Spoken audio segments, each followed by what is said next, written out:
Hi there. Do you want to make a Yule jar with me?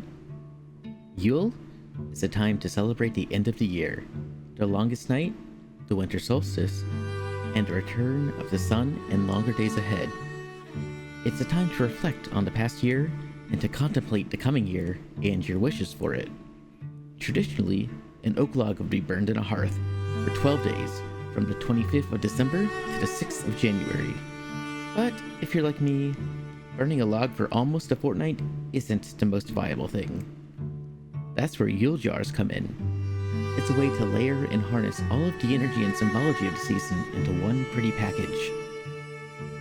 I started by cleansing the jar with the smoke from a Palo Santo. To the jar, I added an initial layer of salt for cleansing and protection. After that, I added 8 pennies to represent the 8 Sabbats on the wheel of the year, and to act as a sort of offering to the deities I work with. Traditionally, a copper 2-pence would be used, but you can really use any copper coins you have. After the initial layer was set, I placed my petition scroll into the jar, which is essentially just a written manifestation of my dreams and goals for the new year. Following that, I placed in some jacaranda pods. Jacaranda represents new beginnings, which I found very fitting. Next up, I added some wintry festive items in the form of pine cones and pine branches.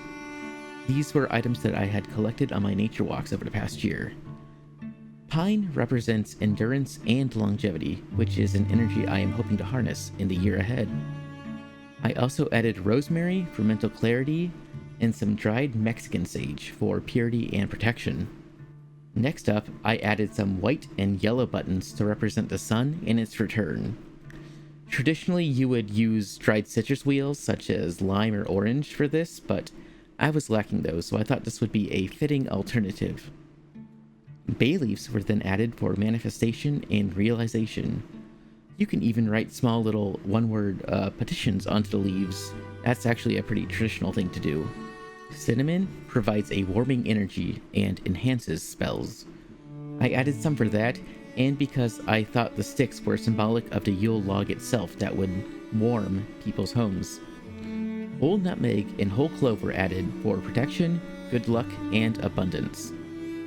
Star anise seeds, and cardamom pods were added to enhance intuition and to bring magic into the new year. Lastly, cumin seeds and ginger were added as a final warming layer. After putting the lid on the jar, I placed both a red and a white candle on top of the jar and lit them. Red for courage to follow my dreams, and white for peace of mind and spirit. As the candles burned, I meditated on each of the components and what they added to the jar, as well as my petition and how best to pursue it. As the candles burned, I decided I wanted some more vibrant colors, so I poured some sealing wax around the lid and down the side of the jars. Something cool that happened was, after the white candle had completely melted, the wick stayed lit for a good 12 minutes or so after the fact. Traditionally, this is called a ghost flame, and it's a very good sign that the intention was strong and the spell was powerful.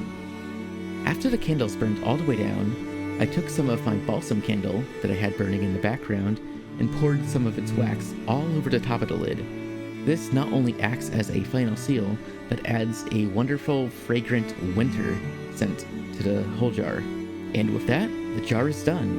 It came out beautifully, and I'm so happy with it. I can't stop looking at it on my shelf. Thank you for joining me while I made my Yule jar. I hope you all have a wonderful and fantastic holiday season. And always remember, you are loved, and you always have a home here in my grove. Until next time.